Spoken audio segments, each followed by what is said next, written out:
Bonsoir à tous, bienvenue dans Point de Vue, ravi de vous retrouver pour notre rendez-vous quotidien. Et comme chaque jour, nous allons traiter 4 sujets qu'on va tout de suite découvrir en images ensemble. Le gouvernement veut remettre à plat la fonction publique, supprimer 50 000 postes d'ici la fin du quinquennat. Et si on en profitait pour supprimer le statut de la fonction publique, eh ben on en parlera. On parlera aussi de cette petite phrase de Benjamin Griveaux, le porte-parole du gouvernement, qui considère que Laurent Wauquiez, c'est le candidat des gars qui fument des clopes et qui roulent au diesel. Peut-être a-t-il perdu une bonne occasion de se taire, on en parlera et vous nous donnerez votre point de vue. Nous traiterons aussi du sujet des petites maternités et plus particulièrement de la maternité du Blanc, c'est dans l'Indre, qui va fermer malgré les protestations des habitants. Est-ce une bonne mesure ou non ? On vous écoutera là-dessus et puis on parlera de l'Europe et des nuages qui n'en finissent pas de se multiplier sur l'Europe de M. Macron. C'est sa meilleure alliée, Angela Merkel, qui a annoncé qu'elle ne se représenterait pas en 2021, qu'elle va quitter la présidence de son parti. Bref, est-ce la fin de l'Europe de Macron ? Ce sera le 4e thème que nous aborderons aujourd'hui avec nos invités. Bonsoir Rachel Binas. Bonsoir. Vous êtes journaliste à Causeur, votre mensuel publie ce mois-ci en couverture un sujet sur la censure illustré par notre confrère Éric Zemmour. Bonsoir Laurent Papy. Bonsoir. Vous êtes analyste économique pour l'IREF. L'IREF, c'est un think tank dont on peut dire qu'il est de tendance libérale, assez clairement libéral même. Ici, ça n'est pas un gros mot. Olivier Ravanello, bonsoir. Bonsoir. Vous êtes journaliste, cofondateur et président du média en ligne Explicite.info. Et vous avez été l'un des patrons de la rédaction d'ITélé, entre autres choses. Nicolas Vidal est là aussi, bonsoir. Bonsoir. Vous êtes journaliste, rédacteur en chef de Putsch. Putsch, c'est à la fois un site internet et un mensuel, en vrai papier. Oui. Votre créneau, c'est le débat d'idées et la culture, beaucoup de culture. Exactement, c'est la culture qui fait débat. La culture qui fait débat, c'est un joli slogan. On commence donc aujourd'hui cette émission avec notre premier sujet. Dimanche dernier, Gérald Darmanin a mis le feu à la prairie en expliquant que ce serait peut-être pas mal de recruter des fonctionnaires qui n'aient pas le statut de fonctionnaire. Si vous avez oublié cette intervention, réécoutons-la ensemble, c'était sur Europe 1. Nous avons la possibilité de garder un statut, c'est important de le garder pour une partie sans doute de la fonction publique, notamment les fonctions les plus régaliennes. Et puis nous avons la généralisation du contrat. Aujourd'hui, il n'est pas possible, par exemple, pour un employeur territorial, pour un maire, d'embaucher sur des postes à responsabilité des gens sous contrat, alors que demain, la loi permettra de le faire. Alors ça, c'était la première étape de l'offensive gouvernementale qui était évidemment concertée. Et puisque le lendemain, c'est-à-dire hier, le Premier ministre a réuni le gouvernement et un responsable de patron d'administration centrale pour leur expliquer qu'il fallait changer les choses en profondeur et notamment supprimer des postes. Alors, Rachel Binas, est-ce que c'est une bonne idée de supprimer le statut de la fonction publique, c'est-à-dire d'embaucher des fonctionnaires comme on embaucherait des salariés du privé ? Non, parce qu'il faut bien comprendre que ce statut, il n'est pas anodin, il a un sens. Il garantit certaines choses, il garantit une certaine neutralité, il garantit une certaine forme de sécurité, pas seulement une sécurité pour le fonctionnaire lui-même, mais dans son action, dans son rôle, dans sa profession même. Et qu'à force comme ça, un petit peu, on peut se demander aussi à qui ça profite et pourquoi. Parce que je ne suis pas sûre que les Français, dans leur ensemble, soient pour une baisse du nombre, parce que c'est ça aussi, derrière, qui se cache. Il y a 5,5 millions de fonctionnaires aujourd'hui. Il y a 5,5 millions, mais il faut les différencier, parce que très souvent, les gouvernements ont l'habitude de mettre la focale sur un type de fonctionnaire qui attise peut-être parfois un petit peu les passions et les critiques, c'est-à-dire les fonctionnaires des collectivités territoriales. Mais il n'y a pas que, il y a aussi ceux de la fonction publique hospitalière, il y a ceux de la fonction publique d'État, donc qui rassemblent la justice, l'éducation nationale, et tout ça, ce sont des gens qui ont un rôle extrêmement important à jouer. Et notamment pour les Français moyens, les Français des territoires, qui ont besoin d'avoir un service public extrêmement fort. Alors, aujourd'hui, fragiliser ce statut, baisser le nombre, parce qu'en fait, c'est, je crois, 50 000 d'ici 2022, c'est quelque part fragiliser un petit peu bon nombre de Français, notamment une certaine classe moyenne, parce qu'on sait on ne pourra pas couper seulement dans la fonction publique territoriale. Il faudra également couper dans l'éducation nationale, dans la justice, dans l'armée, etc. Alors, je rappelle les chiffres qui étaient dans le programme présidentiel d'Emmanuel Macron. Il y avait 120 000 suppressions de postes en tout pour la durée du quinquennat, dont 50 000 dans la fonction publique d'État. Les autres postes étant donc supprimés dans les 2 autres fonctions publiques que vous avez fort bien énumérées, la fonction publique territoriale, les collectivités locales et puis les hôpitaux. Alors on vous demande votre avis, bien sûr, sur Twitter. Et alors c'est formidable parce que c'est très partagé. Donc le débat aura d'autant plus d'intérêt. Selon vous, faut-il supprimer le statut de fonctionnaire? Vous ne répondez oui à 48% et non à 52%. Avec cette précision donnée par Jean, la suppression oui, sauf pour les domaines régaliens, police, armée, justice. Laurent Papy, quel est votre point de vue sur ce sujet? Alors, je ne sais pas si c'est un projet de réforme de l'État. On n'a une fois de plus aucune réforme de l'État. C'est une réforme qui est paramétrique derrière la notion de statut du fonctionnaire. Vous l'avez dit, ça va être une diminution du nombre de fonctionnaires, mais on ne réfléchit pas vraiment à quel est le rôle des fonctionnaires. Est-ce que les fonctionnaires doivent avoir un rôle dans l'État? Enfin, la taille de l'État, le périmètre de l'État, c'est vraiment une réforme qui est paramétrique. Maintenant, ce qu'on peut faire, c'est regarder ce qu'ont fait les autres pays européens, les pays nordiques, qui avaient une masse de fonctionnaires extrêmement importante aussi, et qui ont fait des grosses réformes, notamment sur le statut, mais aussi, surtout, sur l'ouverture à la concurrence. Et ça, c'est, je pense, l'élément essentiel qui manque dans la réforme de l'État, qui est aujourd'hui vraiment quelque chose de paramétrique. Enfin, le statut du fonctionnaire, c'est pas, à mon avis, ce qui est le principal. Le principal, c'est est-ce que... La mission de l'État. C'est la mission de l'État. Vous avez parlé de la fonction publique hospitalière, elle s'est dégradée. Moi, je n'ai pas envie de taper sur les fonctionnaires, il y en a plein qui font un très bon travail. Maintenant, ils n'ont pas forcément les bonnes incitations, les bonnes structures, il n'y a pas la concurrence pour les aider pour donner les bonnes incitations. Enfin, on en parlera sûrement sur la question de la maternité. L'enjeu, aujourd'hui, il n'est pas du tout touché par le gouvernement. Olivier Ravanello, peut-être que ces agents pourraient faire le même travail sans avoir forcément ce statut avec l'emploi à vie, la protection. Dans un pays que vous connaissez bien, l'Italie, je crois que le statut de la fonction publique a été supprimé. Or, les administrations tournent quand même. En Italie ? Je ne suis pas sûr que ça soit forcément le pays auquel il faille se référer. C'est pas un bon benchmark, comme on dit en bon français. Je pense pas. En revanche, c'est un pays, oui, où il y a des collectivités territoriales qui sont très fortes, qui sont plus fortes que chez nous, des régions qui ont plus de pouvoir et qui font appel en effet à des agents locaux. J'y vois 2 obstacles. J'ai beaucoup d'admiration, moi, pour un terme qui est public servant, qu'on entend chez les Britanniques, et qui dégage tellement plus de respect, tellement plus... un sens de la mission de l'État que chez nous, c'est un objectif que j'aimerais bien qu'on finisse par atteindre. Avoir un statut, ça permet aussi d'avoir des gens qui sont formés de manière uniforme, qui vont être déployés sur le territoire et faire une carrière sur le territoire et qui vont bouger d'un territoire à l'autre. Si vous avez progressivement la capacité de recruter localement, vous risquez d'avoir par exemple des régions qui seront plus riches, qui seront capables de faire des contrats plus attractifs, de drainer vers eux des gens qui auront peut-être plus d'expérience, et puis d'avoir des régions qui seront un peu plus fragiles financièrement et qui ne pourront pas attirer. Vous avez utilisé le mot de concurrence. Pour moi, c'est un danger qu'on fasse rentrer la fonction publique dans une logique de concurrence. C'est la garantie que tous les Français ne se sentent pas traités de la même manière. Et l'un des ressorts, par exemple, du Front National, c'est justement dans les territoires qui se sentent oubliés. Et on voit très bien qu'il y a un parallélisme entre la baisse du nombre, par exemple, de bureaux de poste ou d'intervention de l'État et de la montée du Front National.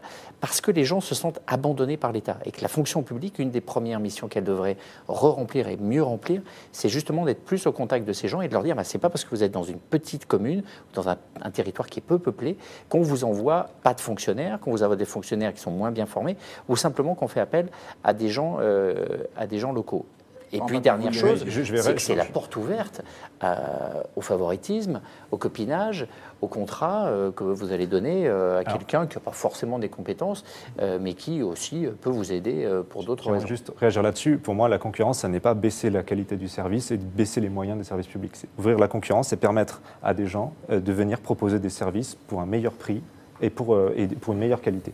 Et donc l'enjeu dans les communes, on en parle. L'ubérisation du service public. Non, c'est pas vous caricaturez encore une fois, mais l'enjeu c'est pouvoir. En Suède, on a des gens qui sont capables, qui peuvent proposer des nouveaux services de santé, qui peuvent proposer des choses qui sont qui sont de meilleure qualité et moins chères. C'est ça. La Suède n'a pas le nombre d'habitants de la France. Nicolas Vidal. Oui, alors moi je suis assez d'accord avec mon frère Olivier Ravanello et Rachel Binas, effectivement. Pour moi, on se coupe d'une tradition française. 1946, cette espèce de démantèlement du fonctionnariat. Ça pose aussi la perte d'autorité du fonctionnaire. également. Si à un moment donné il y a des contrats, c'est compliqué de savoir comment va faire le fonctionnaire. Et puis après, il y a des mots qui sont quand même extrêmement embêtants.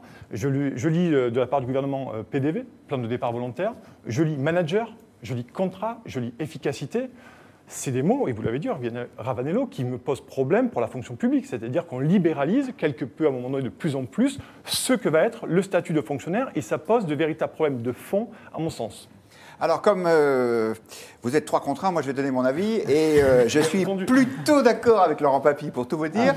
Et voilà mon argumentation. C'est que je comprends très bien qu'il fasse protéger les fonctionnaires des missions de l'État qui demandent une vraie indépendance. Donc, les juges, les policiers, les inspecteurs des impôts, parce qu'il ne faut quand même pas qu'on puisse se servir à la tête du client. Mais regardez, même l'armée, mission régalienne, s'il en est, ce sont des contrats. Donc, ce n'est pas parce que vous avez un contrat que vous ne pouvez pas faire votre métier correctement. Et puis, le dernier argument, puis après ça, je vous laisse réagir, c'est que en quoi a-t-on besoin d'être fonctionnaire pour entretenir un lycée ? Ce qui est le cas, par exemple, essentiel des effectifs de la région Île-de-France. Ça pourrait très bien être fait par des gens du privé. Il y aurait quand même plus de souplesse, plus de mobilité. Pardon de mettre les pieds dans le plat, mais un peu moins d'absentéisme aussi. Voilà mes arguments. Je ne suis pas hostile, enfin, je ne suis pas arc-bouté sur un statut qu'on ouvre, ce statut qu'on ouvre de nouvelles missions, d'accord. Mais je pense quand même qu'il faut avoir un minimum de services qui soient garantis de manière uniforme sur l'ensemble du territoire. Et encore une fois, je pense que si vous avez des régions qui sont plus riches que d'autres, elles vont être capables de proposer à leurs concitoyens, à leurs administrés, des services de meilleure qualité parce qu'elles auront plus de ressources autour d'elles.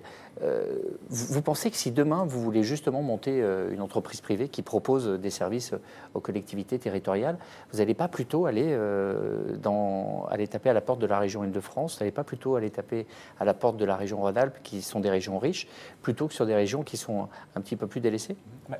Je vous pose la question. Moi, je vais vous dire, de toute façon, ces emplois, ils existent aujourd'hui. Donc, a priori, ça ne coûterait pas plus cher d'avoir des gens du privé. Est-ce que vous savez combien coûte un fonctionnaire, tout compris, c'est-à-dire sa période d'activité, plus sa retraite, plus la pension de réversion, entre 2 et 3 millions d'euros. Alors, c'est normal, il crée beaucoup de richesses aussi, il participe à la vie collective, mais je veux dire, c'est quand même très, très, très rigide. Peut-être que cet argent pourrait être utilisé différemment, mais ça n'est qu'un point de vue. Que le fonctionnaire soit, d'un point de vue économique, un acteur comme un autre, ça, j'y suis favorable. Les statuts particuliers, aujourd'hui, de mon point de vue, n'ont plus aucun sens.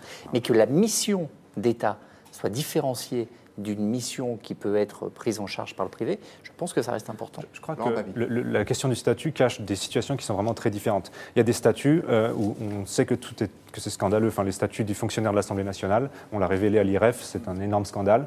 Il y a des statuts qui sont très précaires.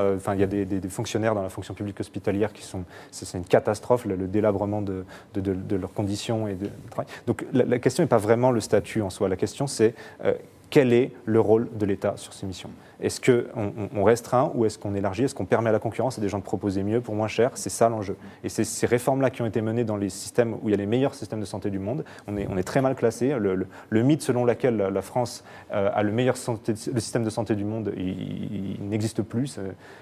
Aujourd'hui, si on regarde les classements européens, on a sorti ça à l'IREF, le Danemark, la Suède, la Suisse sont loin devant. Et proposent un nombre d'agents publics qui est supérieur au nôtre, il faut le savoir. C'est-à-dire que, grosso modo, les pays scandinaves et également le Canada, par rapport au nombre d'habitants, ont un nombre plus important. Et le Royaume-Uni est juste en dessous de nous. Donc, qu'ils soient peut-être mal administrés, certainement, mais sur-administré, non, c'est pas le cas. Le Royaume-Uni, la NHS, le système de santé anglais est encore plus fonctionnalisé, encore plus public qu'en France. Les médecins sont fonctionnaires en Angleterre, c'est une catastrophe, le système de santé anglais est une catastrophe. Alors, dans cette émission, les invités sont beaucoup plus pertinents que l'animateur. Et en fait, c'est vous qui avez raison. Le sujet qu'on voulait traiter un peu plus tard, c'est-à-dire le sujet de cette maternité qui est en train de fermer, tout ça, c'est lié, en fait, c'est la présence de de l'administration dans les territoires en particulier ruraux. Donc j'interviewe la régie en direct. Est-ce qu'on peut intervertir l'ordre de nos sujets et parler tout de suite de ces petites maternités qui ferment? Et on me répond tout de suite, vous voyez, c'est une grande maison de Figaro Live. Donc on passe à ce sujet. La police ce matin est intervenue pour évacuer la maternité du Blanc. Le Blanc, c'est une petite commune, 6500 habitants, c'est dans l'Indre, et les habitants de cette commune s'étaient mobilisés pour que cette maternité ne ferme pas. C'est ce qui va être le cas pourtant, et du coup, les femmes enceintes ne pourront accoucher qu'à 52 km en allant à Châtellerault ou même à 60 km en allant à Châteauroux. Tout ça est évidemment un problème. Écoutez ce qu'en pense Jean-Luc Mélenchon, le président de la France Insoumise. Il a réagi justement sur cette fermeture. Pour toute cette zone, eh ben, il faut aller à 60 km pour atteindre une maternité. 60 km, bon, je vous rappelle que la circulation est limitée à 80 à l'heure, hein, maintenant, bah, c'est une heure, quoi. C'est à peu près, hein, parce que vous passez pas comme ça, comme une flèche, hein. Donc c'est une heure. Alors les gens disent, mais dites donc, vous avez perdu les os et après vous montez dans une voiture pour faire 1 heure de route. Vous avez la probabilité que le gamin naisse dans la voiture, elle commence à être un peu élevée pour finir. Donc les gens, ils ont peur, ils ont raison. Bon, alors je dis pas ça à chaque fois, mais là, les arguments de Jean-Luc Mélenchon ont l'air vraiment absolument imparables. Mais comme la situation est peut-être un petit peu plus compliquée que ce qu'il décrit, voici maintenant la parole donnée à la Défense, c'est-à-dire à Agnès Buzyn, la ministre de la Santé. Il y a quelques jours sur France Info, elle parlait de ce sujet et elle disait en gros, eh ben oui, on doit fermer cette maternité parce qu'on n'a pas le choix, et voici pourquoi. Le problème que nous avons, c'est un problème national. Nous manquons d'obstétriciens et beaucoup de maternités aujourd'hui ne sont pas capables de remplir leur liste de garde. Donc il y a des journées entières ou des nuits entières dans lesquelles si les femmes viennent accoucher, il n'y a pas d'obstétricien pour faire une césarienne en urgence. J'ai demandé un audit sur cette maternité qui était dans ce cas-là, tous les médecins partaient à la retraite, il n'y avait plus d'obstétricien. Et l'audit qui nous a été donné montre en fait de très mauvaises pratiques dans cette maternité avec une méconnaissance des procédures d'urgence. Donc au-delà même de la liste des gardes qui n'est pas remplie, c'est une maternité dangereuse. Nicolas Vidal, en fait, ils ont tous les deux raison, quoi. Sauf qu'on se dit a priori, s'il y a un risque de danger pour la femme qui accouche, alors il faut la fermer, cette maternité. C'est compliqué, parce que pour avoir lu pas mal de choses sur le sujet ces dernières heures, il y a pas mal de gens aussi qui sont pour l'ouverture de cette maternité, qui sont pas d'accord avec Agnès Buzyn et qui disent que c'est de l'alibi. Concrètement, moi, la question que je pose aujourd'hui, et je suis aussi un peu d'accord avec Jean-Luc Mélenchon, effectivement, sur ce kilométrage, et on pourrait parler le prix des carburants également, parce que ça peut faire très cher, finalement, à 60 km, ça peut faire très cher. Mais ce que je veux dire par là, c'est est-ce que la maternité, la question est, je la pose simplement, hein, est-ce que la maternité doit être indexée sur un seuil de rentabilité aujourd'hui? Et est-ce que pour moi, pour répondre à cette question, c'est, et vous l'avez dit, ces sujets se corroborent, c'est un peu aussi le mépris de cette France périphérique. Voilà, c'est un mépris de la France périphérique. Rachel Binas. Est-ce qu'on doit faire rentrer la logique marchande dans justement au sein du service public et au sein des maternités, ça je ne crois pas. Il n'y a pas de médecin, il n'y a plus d'obstétricien, qu'est-ce que vous voulez qu'on fasse? La difficulté, je vais être courte, ne vous inquiétez pas. On a tout notre temps, ne vous inquiétez pas. Je vois que la parole est demandée. La difficulté, en effet, c'est celle en fait, des risques et du danger que ça présente. Et ils sont doubles, et c'est un petit peu compliqué. C'est-à-dire qu'il y a à la fois la distance, parce qu'on sait que lorsque la distance est supérieure à 45 minutes, ça pose des problèmes, de sérieux problèmes, de danger et de risque à la fois pour la mère et pour l'enfant, mais il y a également le statut de ces maternités qui font, lorsqu'elles font par exemple moins de 300 accouchements par an, c'est souvent le critère qui est retenu, présentent des risques, ne sont pas assez habituées, ne rencontrent pas assez de cas d'urgence. Et il y a de plus en plus de maternités qui sont aujourd'hui, ou d'obstétriciens, attaqués parce qu'il y a des accidents médicaux.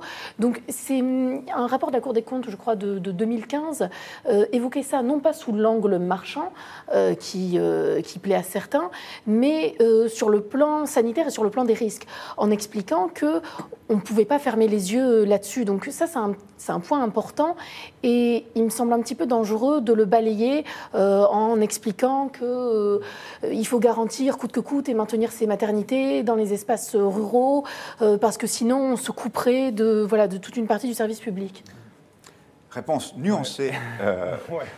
Alors, j'observe ça avec un peu d'effroi pour tout vous dire, c'est-à-dire que là, on est vraiment face à l'administration de la santé, l'économie dirigée de la santé. D'un côté, on a des gens qui nous disent, bon, là, on a un service de piètre qualité, on va perdre une maternité. Et puis de l'autre, on a la ministre qui est en charge du numerus clausus, qui nous dit, il n'y a pas assez d'obstétriciens. Donc c'est elle qui limite l'offre de médecins. Et puis on a Mélenchon qui s'improvise obstétricien, qui nous dit, oui, ça, c'est pas normal.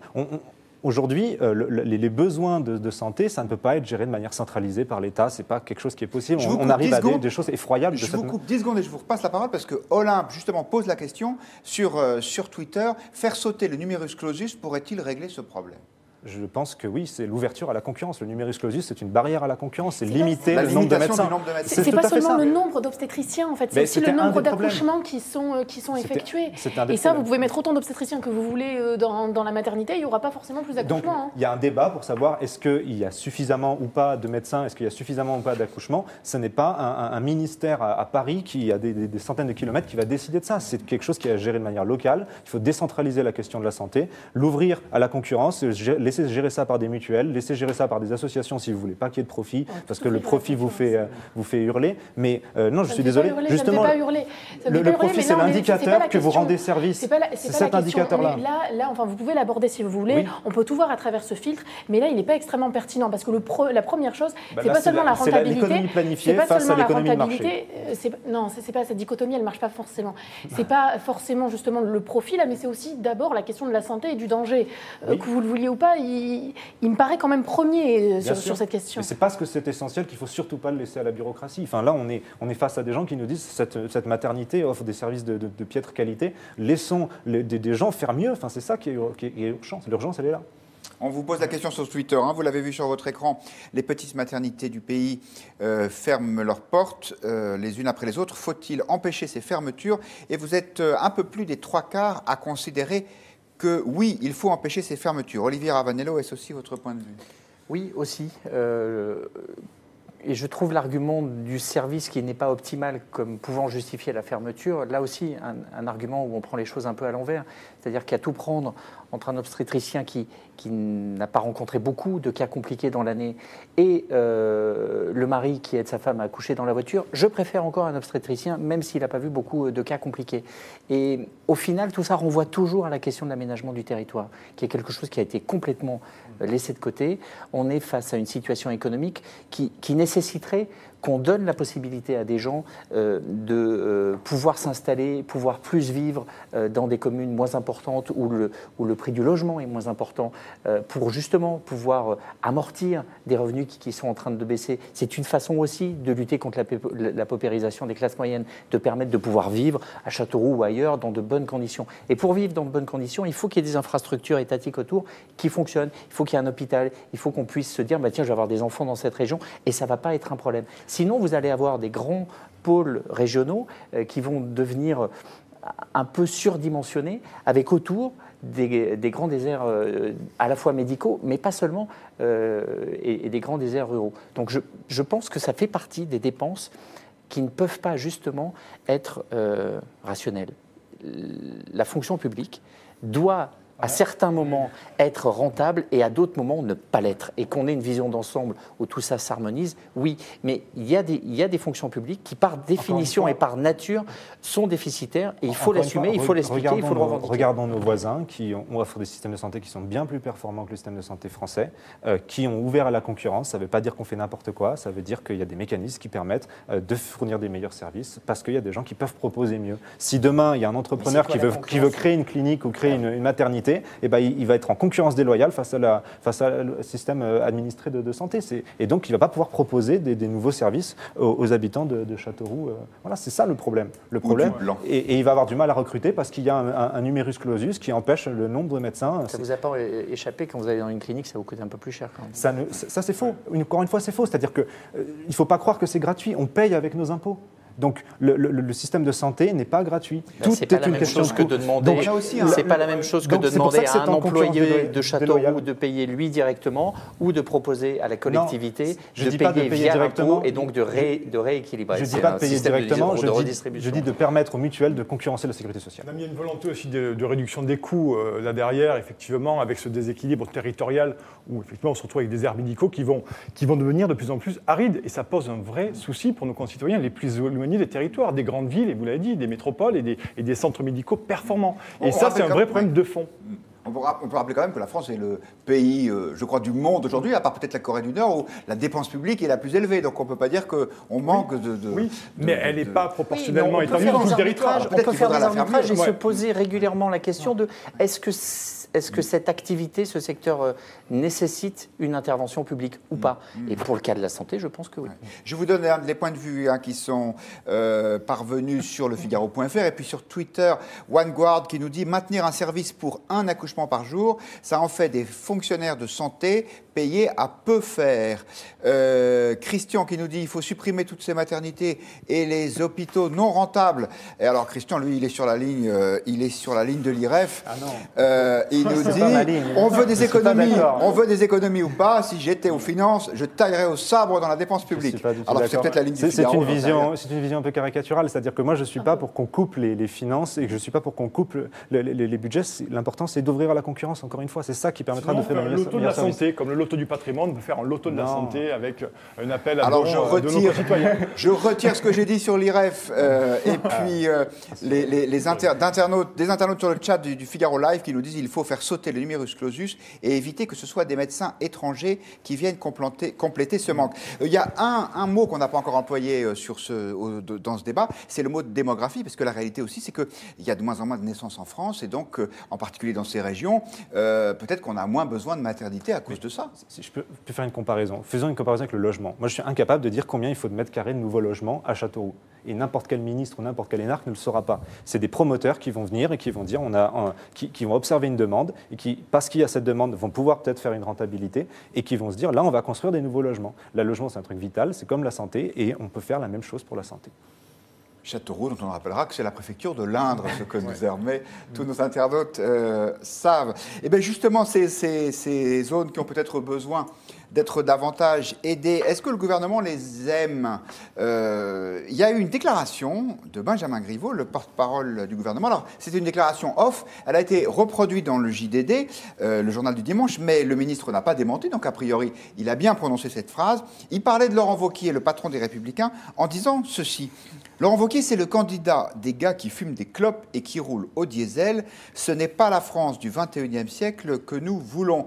Alors, est-ce qu'il y a ce que les communistes appelleraient une forme de mépris de classe chez Benjamin Griveaux? En tout cas, ce qui est sûr, c'est que Laurent Wauquiez n'a pas raté l'occasion de donner une bonne claque en retour au gouvernement. Regardez, c'était sur BFM TV. Cette phrase du porte-parole, elle résume toute leur arrogance, tout leur mépris. Et sans doute aussi leur incompréhension de ce qui se passe en ce moment en France. Le problème de l'essence et du gasoil est en train de devenir un problème majeur. En Grèce, ils ont exactement le même problème. Et qu'un porte-parole puisse balayer ça d'un revers de main en disant c'est que les bouseux qui fument des clopes et prennent leur voiture. C'est tout le résumé de ce qu'est ce gouvernement, en décalage total avec la vie des Français. Alors, si vous voulez, on va scinder ce débat en deux parties. On parlera après de la hausse des carburants, donc qui est un peu le fond concret du sujet. Mais sur cette idée, est-ce qu'il y a une forme de mépris pour une France qui serait pas celle du XXIe siècle dans ce gouvernement, Rachel Binas ? Oui, tout à fait. Alors, moi, j'étais très surprise également, et pour ne pas dire choquée, de la déclaration M. Griveaux, à croire que lui fait ses courses tous les dimanches à Naturalia et circule en trottinette. Naturalia, qui est un magasin, une épicerie bio, pour ceux qui ne savent pas. Exactement. Je crois qu'en fait, c'est l'affrontement entre deux politiques qui peut paraître peut-être anecdotique, mais en fait qui est révélateur d'un clivage qui s'est créé et qui s'est installé, dont on a parlé au moment de la présidentielle notamment, que Christophe Guilly a mis en lumière il y a déjà un certain nombre d'années. Le géographe qui a théorisé la France exactement. périphérique. Et je pense également à des gens comme Gérald Landrieux qui a écrit Le peuple de la frontière, qui se sont penchés également dessus, c'est-à-dire une espèce de dédain culturel entre deux France qui s'affrontent, un clivage de classe qui a changé un petit peu, qui s'est déplacé, qui est maintenant devenu géographique et social, bien sûr, toujours, entre ce qu'on a appelé les gagnants de la mondialisation des grandes métropoles et puis la périphérie, les banlieues, qui, eux, ont joué un temps, dans les années 70, 80, 90, même début 2000, le jeu de la mondialisation, mais qui en sont sortis aujourd'hui perdants. Donc, ce petit accrochage, si je puis dire, politique entre les deux hommes, met en lumière, tout simplement, un clivage qu'on a vu pendant la présidentielle entre Macron et notamment Marine Le Pen. Nicolas Vidal, est-ce que vous vous sentez solidaire des gars qui fument des clopes et qui roulent au diesel? Moi, quand j'ai entendu ça, j'étais surpris, je trouvais que c'était consternant. Et j'y ai vu le bof de Cabu. Voilà, ce personnage dessiné par Cabu, du bof avec la cigarette, effectivement. Je trouvais ça... mais pour être plus sérieux là-dessus, oui, pour moi, c'est la réponse de premier de cordée aux autres. Voilà, cette France, Benjamin Griveaux, notons-le, porte-parole du gouvernement.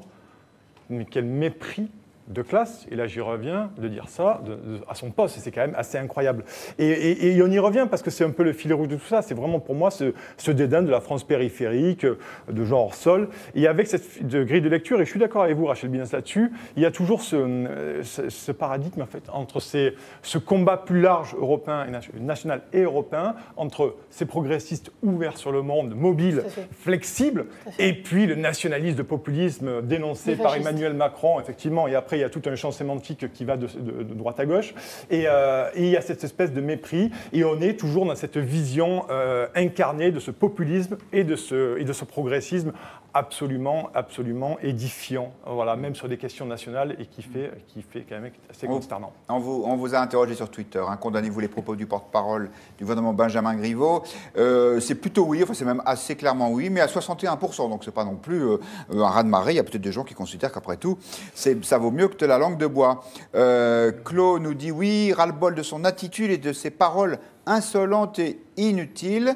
Et Christian qui nous dit, moi je fume, je bois, je suis au diesel. Alors on imagine que ce n'est pas le diesel qui boit, c'est plutôt ce qui vient dans sa voiture. Et il est choqué par ce mépris de Griveaux. Olivier Ravanello, votre point de vue? Je crois que c'est surtout un mépris de Wauquiez. Ce n'est pas un mépris de classe, c'est un mépris de Wauquiez. Et quand il dit ça, c'est une formule, c'est pour attaquer Wauquiez. Je crois en plus qu'on a tort de commenter des paroles qui ne sont pas publiques et d'en faire des paroles publiques. Ça a été tout ce qu'on a vu dans le livre qui était paru sur Hollande. Un sur les président ne devrait pas dire ça. Exact. Non, celui de Trierweiler. Ah pardon, le dernier. Oui. Merci pour ce moment. Oui. Où on était dans l'intimité d'une personne qui peut se laisser aller à des mots, non pas d'esprit, mais au contraire de facilité, simplement pour faire rire l'entourage. Et je revendique le droit à la blague de vestiaire entre amis. Mais ça n'est pas une parole publique. Ça n'est pas parce que vous êtes un homme public que vous n'avez plus le droit, justement, à ce cercle-là, et d'en faire un thème politique, un thème de débat public, de demander de se positionner. Je trouve que ça n'est pas honnête, surtout quand on voit le passé de Griveaux, qui a été un élu local, qui a souvent défendu des positions et une écoute plus importante des territoires. Et de lui faire ce procès-là aujourd'hui, on peut lui en faire d'autres. Il y a d'autres symptômes de cette incarnation du progressisme que vous dénoncez, etc. Mais pas sur ce coup-là. Il se doit quand même d'être irréprochable. Enfin, c'est quand même un membre du gouvernement et ça traduit quand même une mentalité un peu de cette noblesse d'État. Alors on va terminer, puis après ça, mais vous voulez qu'on cite tout ce qu'on s'est dit dans les couloirs? Non, mais on n'est pas des représentants. On n'a pas le pouvoir. Je suis désolé. Mais justement, ils peuvent pas 24 heures sur n'existe plus, 24. Olivier, vous le savez Mais bien. c'est même pas du off, c'est de l'intimité. C'est pas du off, c'est de l'intimité. Il parlait pas à un journaliste. Alors, Laurent Non, Patuch justement, termine, je et crois puis que ça après, on ça repasse traduit la parole. ça traduit le goût de la vanne, voilà, que Griveaux a. Alors ça, évidemment. Ça traduit quand même une mentalité. Et puis vous avez parlé de lutte des classes. Moi, je crois que la lutte des classes, elle est vraiment entre cette noblesse d'État qui, on l'a vu sur les maternités, qui est complètement méprisante vis-à-vis de, je dirais pas seulement des Français de la ruralité, mais de tous les Français. C'est-à-dire qu'on est dans ils sont dans leur tour d'ivoire et ils nous méprisent. Voilà. Nous, vous croyez que nous, c'est parce que nous, on n'est pas dans une tour d'ivoire. Je pense qu'ici, autour du plateau, personne ne pense qu'on n'a plus le droit à une certaine intimité et que tout ce qui est dit doit être rendu public. Mais une fois qu'on a dit, sauf qu'une fois qu'on a dit ça, une fois qu'on a dit qu'en effet, la parole, après, une fois qu'elle devient publique, ça devient beaucoup plus compliqué à gérer. Une fois que c'est dit, il est quand même compliqué de ne pas inscrire les propos qu'il a tenus dans quelque chose de plus large que l'on voit depuis un certain nombre d'années au sein même du gouvernement et des proches, par exemple, de Macron, mais il y en a d'autres, hein, on pourrait citer un certain nombre de médias, etc., certaines sphères, qui ont une certaine forme de mépris, que ce soit conscient ou inconscient, à l'égard de ceux qui ne le ressemblent pas et qui n'auraient pas la bonne parole. Il n'en a pas pris conscience, Benjamin Griveaux, c'est ça, je crains qu'il n'ait pas pris conscience de la portée de ce qu'il raconte. C'est un peu l'ayatollah du progressisme des villes-mondes. Voilà, et je suis persuadé qu'il n'a vraiment pas pris conscience de la portée de ses propos et du mépris qu'il incarne dans cette déclaration-là. Oui, voilà, et en tant que porte-parole du gouvernement... Il aurait pu démentir ce qu'il n'a pas fait, ce qui est tout à son honneur, parce que ça veut dire qu'il assume ses propos. Il aurait pu aussi dire, j'ai fait une connerie, j'aurais pas dû dire ça, ce qu'il a choisi de ne pas faire. Sur le fond du sujet, cette histoire de diesel, puisque les taxes ont augmenté, taxes qui s'ajoutent à l'augmentation des prix du carburant dû au marché et au cours du pétrole. C'est de toute évidence un axe de faiblesse aujourd'hui pour le gouvernement. Écoutez ce que disait Boris Vallaud, il est député socialiste des Landes, et il était sur RTL hier matin. La réalité, c'est que dans le quinquennat, les taxes sur le carburant, sur le fioul vont augmenter de 55 milliards d'euros et 10 à 20 milliards au maximum seront consacrés à la transition énergétique. Le reste, c'est du matraquage fiscal. Et toutes ces dépenses, elles pèsent d'abord sur le budget des ménages les plus modestes. En fait, il y a un peu un effet double lame, Olivier Ravanello. Les propos de Benjamin Griveaux ont autant d'écho parce que derrière, il y a cette réalité-là qui, effectivement, les classes populaires qui ne peuvent pas prendre les transports en commun dégustent, entre guillemets. Oui, mais on avait déjà eu ce débat et ces mêmes arguments lorsque Juppé avait mis à la casse quantité de voitures parce qu'elles étaient trop polluantes et on disait mais vous vous rendez pas compte, il y a des gens qui ne peuvent pas changer de voiture.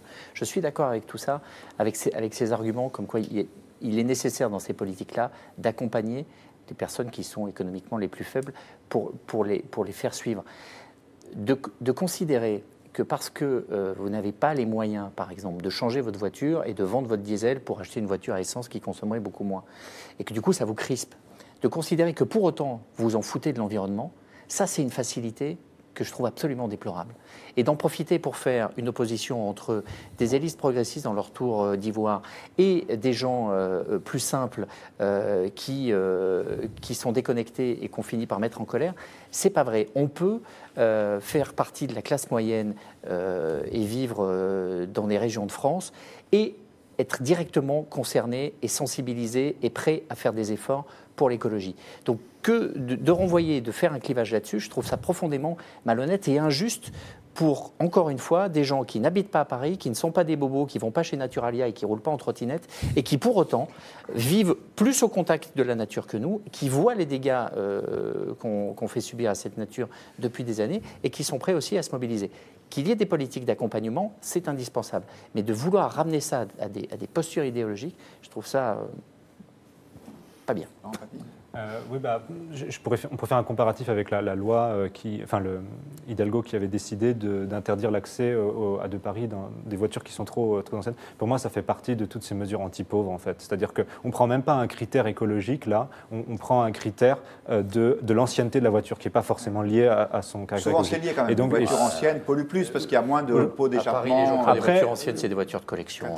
Non, mais les gens qui viennent de banlieue, qui n'ont pas d'accès en RER et qui vont travailler à Paris et qui on leur empêche de prendre leur voiture, ça c'est une politique anti-pauvre.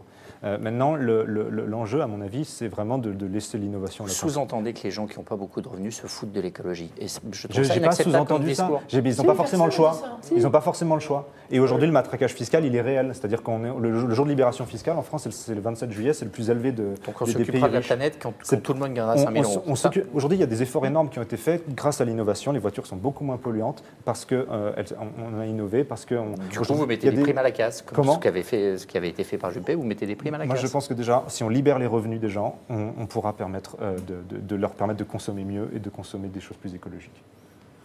Moi, je pense que c'est surtout l'affrontement réel de ces gens, effectivement, ces Français, en règle générale, qui doivent prendre la voiture tous les matins. Je ne dis pas qu'ils ne sont pas écologiques, hein, Olivier Ravanello. Je dis simplement qu'il y a un affrontement réel où tous les matins, ou du moins une fois par semaine, quand on va au prix à la pompe, ça présente un budget non négligeable. C'est extrêmement important. Et je crois que je ne sais pas comment ça va se passer dans les jours à venir et les semaines à venir. On a parlé, je crois, d'un blocage le 17 novembre. Là, on touche vraiment à quelque chose qui tient les gens tous les jours, et qui représente un pôle de dépenses extrêmement important. Et là, c'est l'affrontement au réel du jour et du pouvoir d'achat de chaque Français. Voilà. Mais après, l'écologie, c'est un autre problème. J'aimerais vous poser une question. Qu'est-ce qu'il vaut mieux ? Il vaut mieux que les gens fassent des pleins moins chers, comme ça libère des revenus qui leur permettront d'acheter une voiture moins polluante à l'avenir, ou est-ce qu'il vaut mieux les taxer, les enfermer avec leur voiture polluante ? C'est ça la question. C'est pas vrai. Si, au contraire, vous vous rendez compte que le diesel, c'est beaucoup plus économique, vous rachetez un diesel. Votre si la conscience écologique, là vous pensez que les gens n'ont pas de conscience écologique. S'ils ont une conscience écologique et qu'on leur laisse les revenus, on leur laisse le plein choix sur leurs revenus, ils feront les choix qui sont conséquents et qui permettront d'avoir une consommation écologique. Mais laissons-le faire. On laisse le dernier. Ouais, non, on laisse le dernier mot alors à nos internautes, à Christian qui nous dit « Vous croyez que ça me fait plaisir d'avoir un vieux diesel ? Non, j'ai plutôt honte de tant polluer. Si je pouvais avoir une hybride, ça ferait longtemps que je serais passé à une Prius, par exemple. Publicité gratuite pour une voiture hybride de la maison Toyota. » Et José qui nous dit « C'est tout sauf idiot cette remarque. Par ses propos, Griveaux est-il prêt pour être le candidat bobo de Paris ?» Vous savez que Benjamin Griveaux est candidat à la succession d'Anne Hidalgo. Effectivement, ça, pour le coup, ça serait assez cohérent. Ce sont nos internautes qui sont les meilleurs dans cette émission. Et ça, vous devriez les inviter. Voilà, on devrait les inviter, mais on les invite. On les invite grâce à Twitter. Mais on est quand même ravis de vous avoir, vous aussi. Voilà, tout le monde a la note maximum, comme chez Jacques Martin. On passe à un sujet européen. Le Parti démocrate chrétien d'Angela Merkel enchaîne les revers électoraux. Il y en a encore eu un dimanche dernier. Du coup, la chancelière a annoncé qu'elle allait quitter la présidence de son parti, donc la CDU, et qu'elle ne se représenterait pas en 2021, la prochaine échéance législative, en tout cas si la coalition va jusque-là. Alors Angela Merkel, c'était l'allié d'Emmanuel Macron. Elle est toujours en poste, mais néanmoins affaiblie. On sent bien que c'est difficile, hein, le projet européen du gouvernement français actuellement. Pour essayer de le relancer, Nathalie Loiseau, la ministre chargée des Affaires européennes, a décidé une grande consultation citoyenne, ça s'appelle « Quelle est votre Europe ?» et elle en a précisé les contours ce matin au Conseil économique, social et environnemental. À un moment où nous voyons trop souvent le populisme, quel que soit son bord, se réclamer de la parole citoyenne, nous avons voulu, vous avez voulu, redonner la parole directement au peuple. Voilà, l'enthousiasme ministériel fait plaisir à voir. Olivier Ravanello, c'est vrai, au-delà des plaisanteries faciles, que c'est compliqué en ce moment pour la vision européenne portée par Emmanuel Macron. Oui, enfin, ce n'est pas la consultation qui va changer quelque chose. C'est absurde. Enfin, quelle est votre Europe ? On peut avoir des milliers de réponses, et tant mieux s'il y a des milliers de réponses. Ça veut dire que si on est capable de générer des milliers de réponses différentes, que chacun y a réfléchi, que se sent impliqué et a une idée à proposer sur ce projet. Je trouve que là, on est simplement dans un petit moment de panique où, au contraire, ce gouvernement qui se revendique pro-européen depuis la campagne ferait mieux d'afficher clairement et de marteler un discours pro-européen plutôt que d'essayer de se réfugier derrière une consultation citoyenne pour dire « bon, alors c'est pas nous qui le pensons, hein, c'est les Français, regardez, on a pris ce qui nous a arrangé dans la consultation » ou au contraire, en profiter pour faire machine arrière. Il y a un vrai enjeu sur ce que doit être l'Europe. On parlera sans doute de ce qu'on appelle les populismes. Et voilà, que Macron se retrouve seul, c'est le moment d'assumer. Alors, il y en a un qui a répondu, en tout cas, à cette consultation, avant même qu'elle soit lancée. C'est Laurent Wauquiez, encore lui. Il est en train de faire une tournée en Europe pour prendre un peu le pouls de la situation sur le continent. Et il était hier en Grèce et sur son compte Twitter, il a posté cette petite vidéo. La Grèce, aujourd'hui, c'est la porte d'entrée de toute immigration irrégulière en Europe. Et donc, ce que j'ai voulu avec toute l'équipe des Républicains, c'est aller directement sur le terrain. Comprendre pourquoi ça ne marche pas. Et tout ce qu'il faut qu'on puisse changer pour passer de l'Europe des frontières ouvertes, celle de Macron, à une Europe qui protège, celle que nous, on défend. Bon, au moins, Nicolas Vidal, lui, il sait quelle Europe il veut. Oui, effectivement, mais bon... Une Europe plus fermée. Oui, une Europe plus ferme. Encore faudra-t-il qu'ils nous posent, qu'ils se mettent par rapport aux traités européens qui ont été signés, parce que là aussi, sur l'immigration et les frontières Schengen, il y a quand même beaucoup de choses à revoir, il y a beaucoup de choses à mettre en place, et voir quelle va être la place de la France et de sa souveraineté. Parce qu'en revenons à Macron, qui parle depuis quelques semaines déjà de souveraineté européenne, j'aimerais bien savoir ce que correspond la souveraineté européenne. Qu'est-ce que c'est la souveraineté européenne aujourd'hui? Donc, Laurent Wauquiez aussi, je pense qu'il n'est pas très clair sur ces questions-là. D'ailleurs, aux Républicains aussi, ils ne sont pas très clairs, puisqu'il y a plusieurs courants aujourd'hui qui s'affrontent. Et on a du mal à trouver une ligne directrice forte pour se positionner sur les européennes de mai 2019. Voilà. C'est vrai qu'on se demande si, par exemple, Alain Juppé tiendrait le même discours que celui qu'on vient d'entendre dans la bouche de Laurent Wauquiez. Rachel Binas, votre point de vue? On voit que le rêve fédéral se brise, ou du moins se fragilise fortement en ce moment. Alors, on pourra parler de la montée des nationalismes dans un certain nombre de pays. On a évoqué Angela Merkel, qui est en situation extrêmement délicate et déjà au sein même de son pays, qui traverse quelques secousses. Mais on l'a dit, enfin on se demande quel est le modèle que Macron propose. Quel est le modèle, à part nous expliquer que c'est l'Union européenne des progressistes. Donc on a compris qu'il y avait les méchants nationalistes, les gentils progressistes, ça il n'y a pas de souci. Mais concrètement, de quoi elle se compose, de quoi elle est faite, avec qui, comment, il n'y a aucune feuille de route réelle. Ça reste encore extrêmement flou et très désincarné quelque part. Laurent Papy, votre point de vue sur ce sujet, qu'on va vous demander juste après qu'on ait pris connaissance de la question Twitter. Selon vous, est-ce la fin du projet européen porté par Emmanuel Macron? Et vous nous répondez oui, et 73%. On répète une fois de plus qu'il ne s'agit pas d'un sondage, mais de réactions à chaud d'internautes qui suivent l'émission, ce dont nous les remercions. Laurent Papy. Je crois que les fondements européens sont attaqués de toutes parts, même par Emmanuel Macron, c'est-à-dire qu'on avait construit l'Europe comme un espace de libre-échange, de libre circulation. Tout ça est aujourd'hui en train d'être attaqué d'une part par des gens qui sont conservateurs, un peu plus nationalistes, et puis d'autre part par ce mouvement progressiste qui veut mettre en place des harmonisations sociales, des harmonisations fiscales. Il n'y a pas de vraie vision. À chaque fois, on est dans une vision d'aggravation du système européen. Il y a Merkel, elle a un très piètre